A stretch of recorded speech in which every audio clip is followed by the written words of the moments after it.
Il fut l'emblématique directeur du parc Marineland à Antibes du temps de sa grandeur. Il a accepté notre invitation. Vous pouvez lui poser dès maintenant vos questions en scannant, comme tous les soirs, le QR code à l'écran.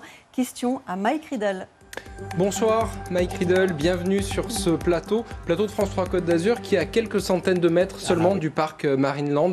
Parc que vous connaissez par cœur, Jacqueline le disait, vous étiez là à sa création en 1970, vous l'avez dirigé pendant 26 ans. C'est désormais du passé, le parc vient de fermer.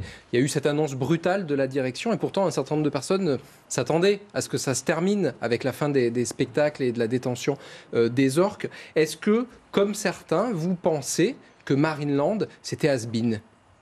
Pas du tout. Pas du tout. Pour quelle raison? Parce que... Alors, Marineland a toujours innové, de mon époque. Bon, je ne veux pas dire moi, mais à l'époque où j'étais directeur, le parc a toujours innové. Et quand on voit d'autres parcs zoologiques en France ou à l'étranger qui innovent sans arrêt, bah, ça marche très très bien. Les gens le plébiscitent, les gens vont. Il y a eu quand même une baisse de fréquentation, je crois, ces 10 dernières années. On est passé de plus d'1 million à peine 400 000 visiteurs. Marineland avait du mal à trouver son public. C'est quelque chose que vous avez observé. Parce qu'il ne faisait rien pour le chercher. Je suis navré, mais en 20 ans, si vous innovez pas pendant 20 ans, tout le monde est passé une fois, deux fois, avec les cousines, avec les petits frères, etc. Il n'y a rien de nouveau, on ne vient plus. Et alors, on va écouter une archive, c'est vous d'ailleurs qui vous exprimiez. C'était en 1990 devant la caméra de France 3, de FR3 à l'époque. Oui. Écoutez. C'est un parc de loisirs parce que comme le côté animalier malheureusement est un peu compliqué sur le plan financier, on est obligé de trouver d'autres choses pour faire fonctionner, pour créer la possibilité de réinvestir dans des nouveaux bassins pour les orques. Donc on a créé Aquasplash, on a créé Adventure Golf et on a créé cette année la petite ferme provençale pour diversifier l'activité et s'éloigner un tout petit peu des mammifères marins. Voilà, c'était il y a 35 ans et déjà vous disiez il faut diversifier. Oui. Ça n'a pas été fait, ça n'a pas marché. Non. Si, on a diversifié parce que Aquasplash était très rentable, soyons clairs, et je ne comprends pas pourquoi ce n'est plus rentable, peut-être parce qu'on n'a pas innové, investi. De mon époque, on distribuait jamais des dividendes. Tout l'argent éventuellement gagné était réinvesti dans Marineland, dans l'Aquasplash, dans autre chose. C'était notre objectif, c'était d'avoir une indépendance financière totale. On était une société totalement privée, appartenant à une famille. Pas la mienne, malheureusement. Mais bon. Et donc, pour vous, c'est la gestion privée, les nouveaux propriétaires qu'il faut blâmer. En tout cas, ce sont eux qui sont responsables. Écoutez, moi, j'ai été remercié brutalement parce que j'étais contre la vente. Je pense que pour s'occuper de Marineland, il faut être du métier. Et de métier uniquement du parc d'attractions, c'est pas la même chose que le métier animalier.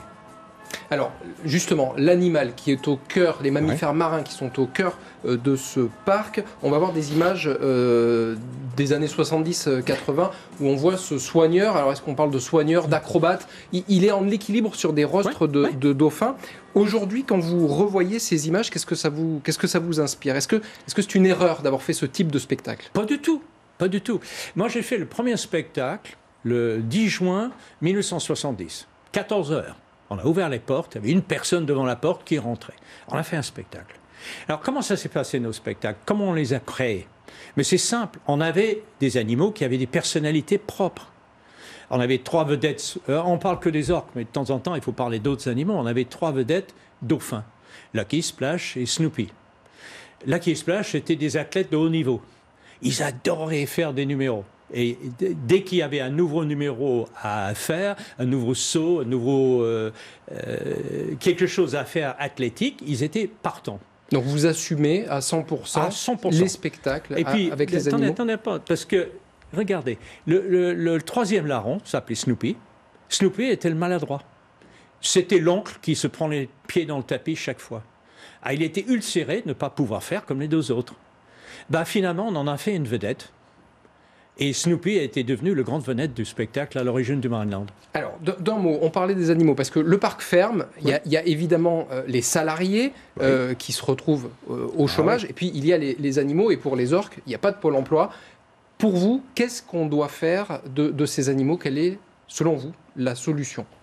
Il n'y en a pas.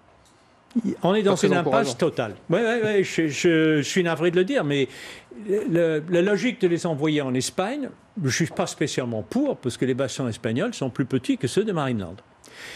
De les envoyer au Canada dans une parc réservé en mer, c'est très bien. C'est la solution parfait. que préconisent les associations. Oui, mais non, ils disent on va le faire. Ben non, ils vont pas le faire. Parce que selon vous, rien n'est prêt au Non, Canada. c'est même pas prêt, ça n'existe pas. pour les Ça accueillir. n'existe que dans dans leur imagination.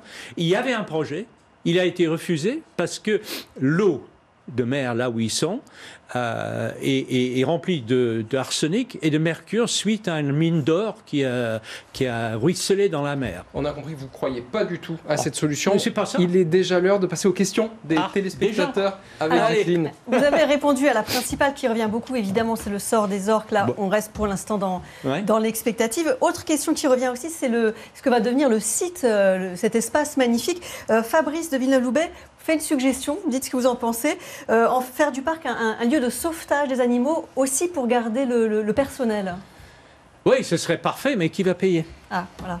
Malheureusement, il faut pas être utopique. Hein. Alors que va devenir, d'autres téléspectateurs se le demandent, cet espace qui est immense et J'ai aucune magnifique, idée. vous ne savez pas Mais du tout. si on rajoute ici les studios de France Télévisions, si on rajoute les campings qui sont fermés à cause d'inondations et on rajoute les terres de Marineland, on n'arrive pas loin de 50 hectares.